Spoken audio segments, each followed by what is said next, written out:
기초자치단체장 4명을 뽑는 재보선에서 국민의힘이 2곳, 더불어민주당이 2곳 2대2 각각 승리를 했습니다.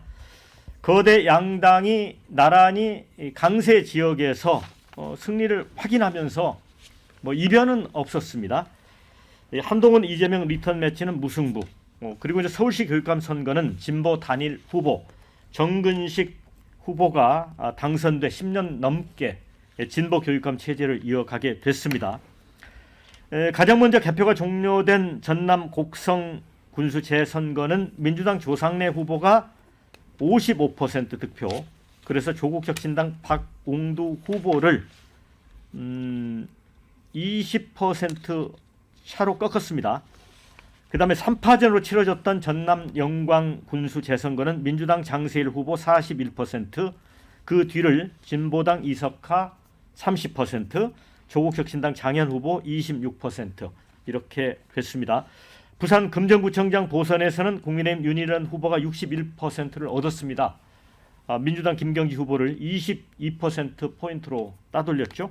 인천 강화 군수 보궐선거 국민의힘 박용철 후보 50% 득표, 42%를 득표한 민주당 한현희 후보를 눌렀습니다.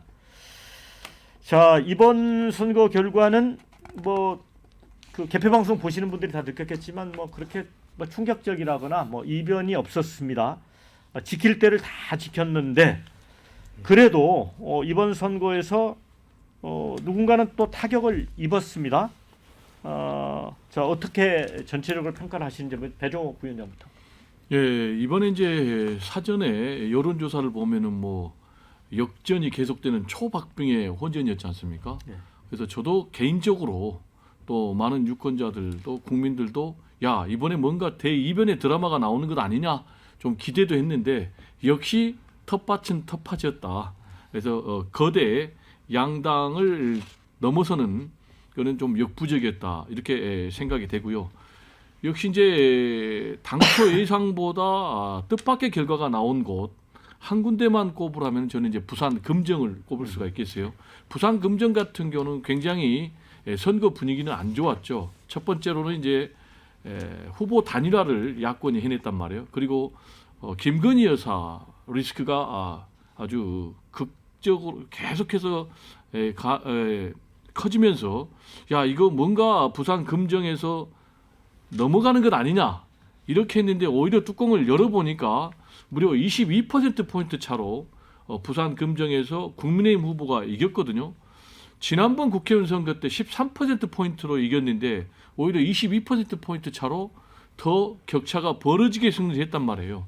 그러면 그 이유는 뭔가 제가 볼 때는 역시 이 보수 지지층들의 위기감. 야, 이대로 가면은 낙동강 전선도 무너지면은 탄핵으로 이어져 가지고 정권이 넘어가는 것 아니냐라는 그런 이제 위기감이 작동했던 것 같고요. 또 하나를 꼽는다면 한동훈 대표의 선거 전략이 맞아 떨어졌다. 한동훈 대표는 김건희 여사 때리기를 무진장했거든요. 수위를 점점 높여가면서 김건희 라인도 정리해라. 그리고 사법 처리해라. 라고 얘기했는데 이게 먹혔던 것 같아요. 지금 이게 먹힌 이유는 그만큼 김건희 여사 그리고 윤석열 대통령 안 되겠다라는 그런 여론이 아까 앵커께서 말씀하신 탄핵 공감이 지금 보수층에서도 굉장히 높다라는 그런 얘기. 그리고 또 하나는 이제는 우리 보수 지지층은 윤석열 대통령을 버리고 차라리 한동훈에게 힘을 실어주자. 그런 것들이 좀 공감대를 이루면서 이런 큰 격차를 벌인 것이 아니냐 이렇게 생각이 됩니다. 그러면 최고의 승자는 한동훈 대표다 이렇게 저는 한동훈 대표가 승자다 이렇게 봅니다. 이제 이 결과로 인해서 한동훈 대표는 완전히 당의 주도권을 잡았고요. 이제 특히 윤석열 대통령하고 그래서 제가 볼 때는 당내 입지가 지금까지 굉장히 불안정했지 않습니까? 만찬도 패싱당하고. 그런데 제가 볼 때는 당내 입지도 굉장히 안정될 것 같고요. 그리고 친 한계가 급속도로 좀 세를 불릴 것 같다.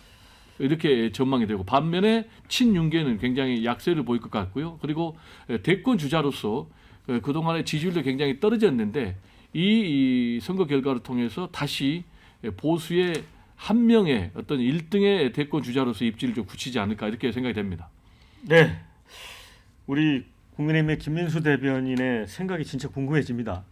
그냥 이길 때 이기고 질 때 졌다. 네, 민주당이든 국민의힘이든 그 지난주에도 여기 각 패널들이 말씀하셨는데 여론조사의 이변은 있으나 선거 결과는 크게 다르지 않을 것이다라고 대다수 예측을 하셨었거든요. 근데 지금 실제로 그 지난 여론조사들을 보면 표본이 500명뿐이 안 되긴 했어요. 그러니까 이제 그런 부분들이 약간 아쉽긴 하고 이런 여론조사들이 지금 최근에 와서 뭐 비단 이번 선거뿐만이 아니라 잘 맞지 않는다. 여론조사의 좀 이런 방식들도 좀 바뀌어야 되지 않겠는가라는 생각이 들고 그냥 결론적으로는 이길 때서 이겼고 질 때서 졌다.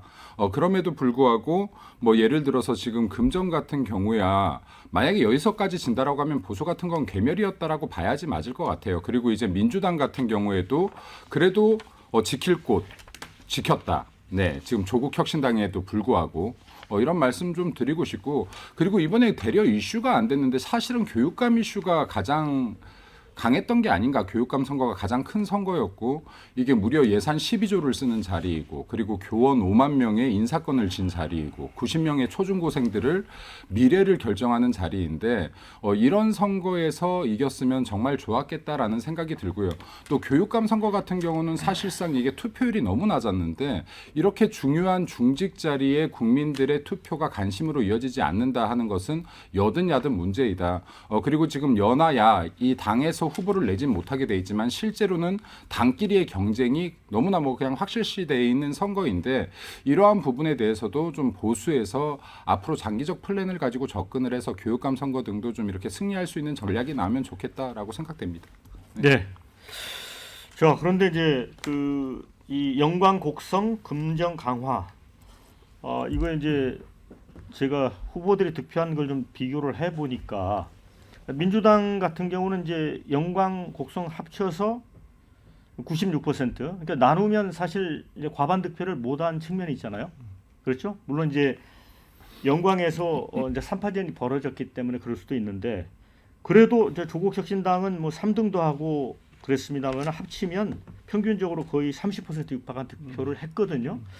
이거는 이제 조국 대표가 뭐 내용상 보면 한 달 살이를 했음에도 불구하고 호남의 선택을 못 받았다라고 볼 수도 있지만 꼭 그렇게까지 볼 수는 없는 측면도 있는 거 아닌가요? 그러니까 뭐 조국 대표는 뭐 첫 술에 어떻게 배가 부르겠느냐 말씀을 하시지만은 당초에 보여줬던 어떤 그 포부라든지 그 다음에 조국 혁신당이 목표로 내걸었던 거에 비하면 상당히 좀 아쉬운 성과인 것은 분명합니다. 그러니까 저도 이번 선거의 어떤 총평을 해보면 상한가는 한동훈, 보합세는 이재명, 하한가는 조국 이렇게 볼 수 있거든요. 그렇다고 한다면 조국 대표, 조국 혁신당이 3년은 길다라는 저번 총선에서의 구호 뒤에 도대체 뭐가 더 있는지 어떤 그런 내용이 좀 부실하다는 것들이 저는 이번 보궐선거에서 좀 나타난 것은 아닌가라는 생각이 듭니다. 그러니까 지금 조국 혁신당도 저는 이번 선거를 통해서 조금은 자신들의 단점을 파악할 필요가 있다고 보여요. 어떤 국민들에게 이런 지역 선거에서도 어떤 내용적인 부분에서 다가가지 못해서 어떤 공감을 이끌어내지 못한 부분, 당선되지 못한 부분에 대해서는 조금 뼈아파해야 되는 부분이 아닌가라는 생각이 들고 기존에 어떤 해왔던 어찌 보면 이미지만을 앞세우는 어떤 마케팅적인 그 정치였거든요. 이제까지 조국 혁신당이 했던 것들이. 근데 이제 조금 내실을 가져가야 되는데 이번에는 조금 이게 지역에 천착하는 것이 실패를 했지만은 조금 다음 이제 내년 4월에 아마 보궐선거가 있을 예정입니다. 근데 그때는 아마 국회의원 선거도 있을 것 같고요. 그다음에 호남권에서도 아마 국회의원 보궐선거가 나올 확률도 굉장히 저는 높다고 봅니다. 그렇기 때문에 그때 이제 조국 혁신당이 어떻게 할 것인가. 그리고 조국 혁신당의 저는 실패는 오히려 그 호남에서 경쟁하고 다른 곳에서 양보한다라는 이런 포지셔닝이 오히려 저는 국민들에게 더 안 좋은 이미지 줬다고 봐요. 금정에서 단일화를 하면서 양보가 돼버리면 오히려 이번에 금정에서 조국 혁신당에 가져가고 호남을 양보했더라면 본인들로서는 덜 지더라도 오히려 괜찮은 성적이었다고 볼 수가 있는데 이렇게 돼버리면 전국 정당으로서 못 나가게 돼요. 한계가 지어버려요. 그러니까 지역은 호남밖에 없구나 이런 생각밖에는 안 들거든요. 그러니까 그런 부분에서라면 조금 조국 혁신당의 성적이 조금 많이 아쉽고 한동훈 대표는 이제 천군만마를 얻은 거죠. 민심을 등에 업었다고 저는 아마 본인 생각한 것 같고요. 그래서 오늘 아침에 바로 그 대통령실에 대한 3가지 요구를 지난 그 보궐선거 때 있었던 내용을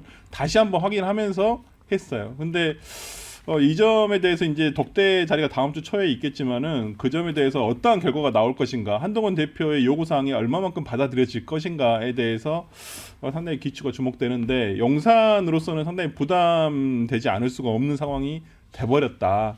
그런 와중에 지금 검찰에서의 어떤 불기소 처분이 나버렸죠, 공식적으로 김건희 여사에 대해서. 이 부분이 또 두고 아마 다음 주 국감도 앞두고 있는데 상당히 정치권에서 문제가 되지 않을까라는 생각이 듭니다. 그런데 이제 오늘 어느 신문 일면 제목도 그거더라고요. 김건희 리스크 대 이재명 대표 사법 리스크. 그런데 결국은 이제 양당의 지지층이 결집했다라고 돼 있는데 그 와중에 사실은 명태균 씨 이제 그 녹취 파일이 뭐 풀리면서 예. 근데 그런 부분들이 영향을 안 줬을까요? 그러니까 용산을 심판하겠다라는 심리와 국민의힘을 심판하겠다는 심리가 약간 디커플링이 된 것 같아요. 디커플링이 그러니까 됐다. 왜냐하면은 한동훈 대표가 막판에 용산과 좀 각을 세우고 연일 수위를 높이면서 다시 지난 총선에서의 어떤 윤한 갈등 구도가 다시 형성이 되니까 유권자들로서는 내가 지금 던지는 만약에 그 민주당에 대한 표 혹은 내가 투표를 하지 않았을 때 이것이 한동훈 대표를 끌어내리는 역효과로 나갈 수도 있겠다라는 것도 분명히 전 작용을 했을 거라고 보는데 사실은 저는 투표율의 마법이었다고 생각을 해요. 왜냐하면 부산 금정이 4개 기초단체장 중에서는 가장 투표율이 낮았고 투표율이 낮다는 것은 어떻게 보면 적극 지지층이 많이 쏟아져 나온 것인데 부산 같은 경우는 지난 총선에서도 여러 가지 여론조사와 달리 굳건히 보수 진영을 지켜낸 마지막 요충지 역할을 했거든요.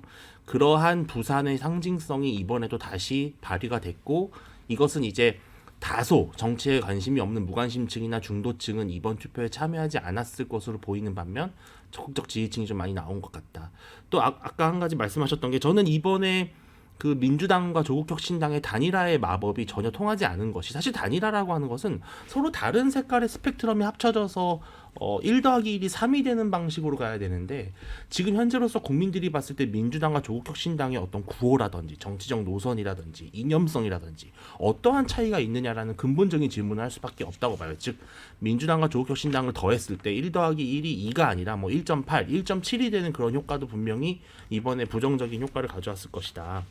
저는 이번 기회가 아까 그 한동훈 대표가 오늘 아침에 이야기한 것처럼 바꿀 수 있는 기회를 줬다라고 하는 그 표현을 썼거든요. 즉 한동훈 대표가 앞으로 더 맹공을 윤석열 대통령에게 할 수 있는 정치적 명분을 이번에 쌓았기 때문에 앞으로 어떤 또 구도가 흘러갈지는 좀 지켜봐야 될 것 같습니다. 네, 댓글 좀 소개를 해드리겠습니다. 자, 영남 호남 역시 사람은 잘 안 바뀐다. 이런 의견도 주셨고요. 솔직히 인정하다 하자 국민의힘의 승리다. 자, 민주당이 금정이나 강화 둘 중 하나 이겼으면 몰라도 민주당 패배가 맞다 이런 의견도 주셨어요. 조국당은 너무 아쉽다 이런 의견. 조국 참담 선거 올인 전략 쓰라고 한 사람 찾아서 멀리해야 된다 이런 의견도 주셨습니다. 어디에도 완벽한 사람은 없다. 조국혁신당 다시 시작하세요 이런 의견. 열악한 환경 속에서도 전례 없는 한동훈 승리라고 봅니다. 이런 의견이 있고요. 또 떨어졌으면 윤 대통령 때문이라고 했겠지. 아마도 이제 한동훈 대표가 이랬겠다. 이런 의견 같습니다. 사실 김건희 여사가 정치를 못하게 할 사람은 한동훈밖에 없죠. 이런 의견도 있습니다. 주로 의견이 한동훈 대표의 승리다. 이런 쪽에 좀 모아지는 것 같습니다. 자, 이번에는 좀 더 심층적으로 이번에 선거 전에 전면에 나섰던 한동훈, 이재명, 조국 대표 이분들이 앞으로 이 선거 결과와 앞으로의 어떤 방향성을 한번 깊이 있게 좀 논의를 해보겠습니다. 일단 이제 김건희 리스크라고 하는 뭐 정말 굉장히 큰 리스크에도 불구하고 한동훈 대표 주도의 선거에서 텃밭을 일단 사수했다 하는 점에서 승부수가 통했다. 앞서도 말씀을 해주셨지만 김 여사에 대한 공개 활동 자제라든가 그 다음에 도이치 수사에 대한 납득할 그 검찰의 수사 결과 뭐 이런 거 김 여사 라인 존재하면 안 되고 또 대통령실 인사 쇄신 하라 이런 것들이 먹혀들었다는 부분이 있고 그래서 앞으로 이제 주도권을 줄 거라는 얘기가 있고 또 민주당은 이제 호남에서 득표로 입증하면서 이재명 대표는 야권 유력 대선 주자로서 입지를 확고히 했다 이런 이제 평가가 나옵니다. 지난 총선에서는 비례대표 지지율이 있어서 조국 혁신당이 약간 뒤진 측면도 있었지 않습니까? 그런데 부산 금정구청장 이 야당 단일 후보로 맞섰는데 이게 지난번 국민의힘이 크게 대승을 했던 지방선거 득표율과도 비교해도 크게 나아지지 않았다는 점. 그래서 좀 그 득표력의 확장성에 한계가 있었다. 이런 좀 얘기가 나오고요. 조국 혁신당 후보 같은 경우는 한 달 살이를 했지만 모두 패했고 지역구가 없는 비례정당으로서 뭔가 이제 지역구에 뿌리를 내리려고 했는데 기반 마련에 실패하면서 2026년 차기 지방선거에서 구인난을 겪지 않을까 또 이런 우려도 있고요. 자, 솔주환 변호사 어떻게 보십니까? 그러니까 아까도 말씀드렸지만은 일단 26년도 지방선거에 앞서서 내년 아마 보궐선거가 있을 예정일 것 같습니다. 제가 봤을 때는 지금 뭐 국회의원 지금 호남권에서의 여러 의원들이 지금 보궐이 날 예정 같고요. 그럴 만한 사유가 계신 분도 계신 것 같고 그래서 아마 그때 이제 지역구 국회의원 선거에서의 조국 혁신당의 성과가 어떠냐에 따라서 26년도 지방선거에 대한 좀 향방이 갈라질 것 같은데 그때도 만약에 내년도 보궐선거에서도 호남에서 조국 혁신당이 지역구 후보를 당선시키지 못한다면 저는 26년도에는 더 안 된다고 보고요. 결과적으로는 다음 총선 전에 민주당으로 흡수되는 상황이 되지 않을까라는 생각이 좀 되고 어쨌든 간에 지금 한동훈 대표가 이번에 보여줬던 어떤 구호라든지 그다음에 선거운동 특히나 막판에 이틀 동안 계속 한 5번 내려갔는데 선거 막판까지 계속 있으면서 굉장히 본인이 이번 선거를 책임져야 한다. 그리고 본인이 아마 이번 선거 금정에서 졌다라고 한다면 굉장히 리스크가 컸다는 건 충분히 본인도 알고 있었을 거라고 생각을 들고요. 이재명 대표의 어떤 금정구만을 한정해서 한번 판단을 해보면 오히려 그 후보가 뭐 사시 행시 둘 다 패스한 그것도 여성이거든요. 상당히 개인적으로는 뭐 다른 사생활적인 부분 빼놓고 뭐 어떤 커리어나 이런 걸 봤을 때는 상당히 그 경쟁력이 있는 후보 같은데 오히려 후보가 너무 가려지지 않았나라는 생각 들고 거기에 이재명 대표가 갔을 때 부산에서의 민심이 부산에서의 어떤 전통적인 보수 세력이 뭐 이재명 대표를 찍어주지는 않겠죠. 다만 어떤 그 중도에 계신 분들이라든지 아니면 그런 분들이 나와서 찍어줬어야 되는데 아무래도 뭐 그 관계가 없다고 하신 평가도 있습니다만 아무래도 헬기런이라는 그때 부산에서의 어떤 피스 사태 이후에 헬기를 타고 서울로 오면서 어떤 부산을 버렸다라는 인식이 그래도 기저에 조금은 영향을 준 것은 아닌가라는 생각이 조금은 듭니다. 여러 가지 뭐 분석이 있겠지만요. 그래서 그런 부분에서 조금 부정적인 영향이 여전히 남아 있다라고 생각을 하고. 그러니까 뭐 오늘 아침에 이준석 대표도 뭐 영남 분들은 여전히 뭐 이재명 대표로는 힘들다고 생각을 한 것 같다라고 생각하시는데 저도 어느 정도 그 부분 분석은 맞다고 생각을 하고 이재명 대표가 좀 고민을 해야 될 부분이 이건 것 같습니다. 민주당이 고민해야 될 부분은 과거에 이렇게 민주당이 부산에서 쪼그라든 적이 있었던가. 그래도 2016년도부터 계속된 총선에서 2016년도 총선에서 민주당이 120석, 130석 가까이밖에는 얻지 않을 때도 뭐 한 6석 이상 얻고 그랬거든요. 근데 지금 계속 줄고 있어요. 해가 거듭할수록 민주당은 지금 수도권 정당이 돼서 거대 정당이 돼가고 있는데 오히려 부산에서의 의석은 더 줄어들고 있고 지금 계속된 지난 총선과 이번 보궐선거의 결과로서 본다고 한다면 민주당이 계속 지금 PK에서 더 세력이 줄어들고 있다는 것이거든요. 이 부분은 좀 뼈아프게 생각해야 된다. 왜냐하면 다음 대선을 생각을 한다면 부산에서 TK와 PK 지역에서 어느 정도의 한 20-30% 내지는 부산 같은 경우는 40%의 어떤 득표를 목표로 하거든요. 근데 그게 안 나온다고 한다면 다음 대선 전략에서도 그렇게 아주 순탄하게 가기는 어렵지 않겠냐라는 저는 생각해 봅니다. 정확하게 말씀하신 게 사실 이번 선거에서 나온 부산의 이 평가 또 강화군수 선거에서 나온 평가는 이재명 대표의 대선 가도를 상당히 어렵게 만드는 요인이에요. 왜냐하면 우리가 늘 대한민국 선거는 이제 지역구 선거인 총선과 지방선거, 그다음에 전국 선거인 대선을 약간 두 가지로 기준을 나눠서 봐야 되죠. 왜냐하면은 절대적으로 인구 면에서는 어쨌든 보수 정당이 유리하고요. 그러니까 40, 40, 45, 65 이렇게 딱 공식이 있는데 국민의힘 보수 정당은 수도권에서 40%, 충청권에서는 45에서 50%, 그리고 영남권에서는 65% 이상을 득표하면 그 대선 후보가 대통령이 됩니다. 근데 아까 말씀하신 대로 이재명 대표 입장에서는 본인이 만약에 정말 대통령이 되고 싶으면 부산 TK 일단 PK부터 어느 정도는 잠식을 해 들어가고 TK에서 본인에 대한 우려를 불식을 시켜서 표를 많이 흩트려야 돼요. 보수 진영으로도 뭉쳐져 있는 표를. 그런데 과거에 보십시오. 문재인 대통령 또 노무현 대통령, 김대중 대통령은 본인이 보수라고 얘기했어요. DJP 연합을 그래서 만든 거잖아요. 근데 이재명 대표는 본인이 그렇다면 우향우를 할 수 있느냐. 이제 아마 제가 봤을 때는 금투세가 그 대표적인 이재명 대표의 고민의 산물이었을 겁니다. 금투세 유예나 금투세 폐지. 근데 이거는 사실은 수도권에 특히 2030, 40 남성들에게 좀 국한돼 있는 아젠다지 60대 이상의 TK, PK는 좀 무관한 이슈거든요. 그럼 이재명 대표가 본인이 여기서 어느 정도는 약간 중도 확장성이 있는 후보로 가야 되는데 문제는 그것이 바로 본인에게 주어져 있는 사법 리스크와 충돌한다는 거죠. 그래서 한쪽으로는 탄핵과 특검을 외칠 수밖에 없고 또 한쪽으로는 중도층에게 구애해야 하는 그런 유연한 모습을 보여야 되는 이 딜레마를 앞으로 이재명 대표가 어떻게 풀어나갈 거냐.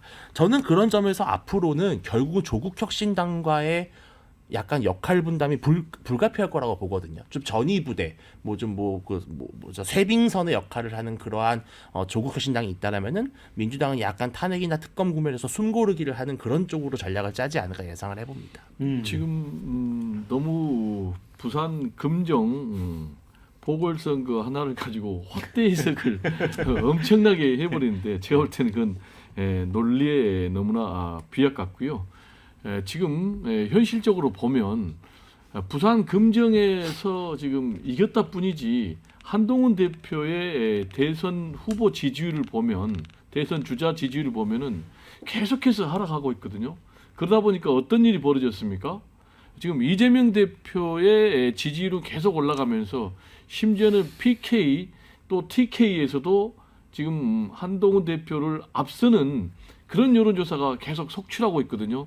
이런 상황에서 부산 금정 가지고 마치 이재명 대표가 PK에서 완전히 그냥 비토를 당하고 있다라는 해석은 맞지 않고요. 지금 이제 저는 조국혁신당 같은 경우도 이번 결과를 그렇게 부정적으로 보지 않는 게 아까 에께서도 말씀하셨지만은 호남의 텃밭에서 30% 평균 득표를 했거든요. 이거는 앞으로 상당 부분 교두보를 확보할 가능성이 있다라는 의미가 있고요. 두 번째로는 이번에 이제 재보궐선거 결과 조국 혁신당이 여기서 뭐 승리를 못한 이 부분이 오히려 대선 가도에서는 제가 볼 때는 이재명 대표에게 플러스다. 그게 무슨 얘기냐? 지금 조국 대표의 한계가 이미 보여졌기 때문에 지금 3자 구도로 그러니까 야권이 후보 분열을 해가지고 지난번처럼 윤석열 대통령이 어부지리하는 경우는 없을 것이다. 저는 그래서 오히려 이 부분이 플러스가 될 것이다 이렇게 보고요. 저는 이번 선거 결과 최대로 지금 참패한 사람은 결국 누구냐? 저는 윤석열, 김건희 이 두 사람이다 이렇게 봅니다. 지금 아까 앵커께서도 말씀하셨지만 지금 윤석열 대통령은 엄청난 위기에 직면해 있어요. 탄핵을 공감한 국민이 60%고요. 지금 한동훈 대표가 이기면서 뭘 요구를 했냐면은 최근에 명태균 의혹과 관련해서 해명을 요구를 했거든요. 그러면서 더 나아가서 명태균 방지법을 발의하겠다고 했어요. 그럼 명태균 방지법은 뭡니까? 여론조사 조작을 전제로 하는 거거든요. 그러면 여론조사 조작과 관련된 지금 의혹을 윤석열 대통령이 받고 있기 때문에 그러면 윤석열 대통령에게까지 칼날을 들이댄다는 얘기거든요. 지금 최근에 보수 언론에서는 계속해서 때리고 있거든요. 지금 이거 지금 굉장히 중요한 부분인데 이것 좀 해도 되나요? 네. 여기 보면 두 개의 지금 조선일보에서 칼럼을 썼어요. 뭐냐? 나라인가 아내인가? 윤석열 대통령은 아내를 선택하든지 나라를 선택하든지 해라. 그러 안 하면 시간이 없다. 네.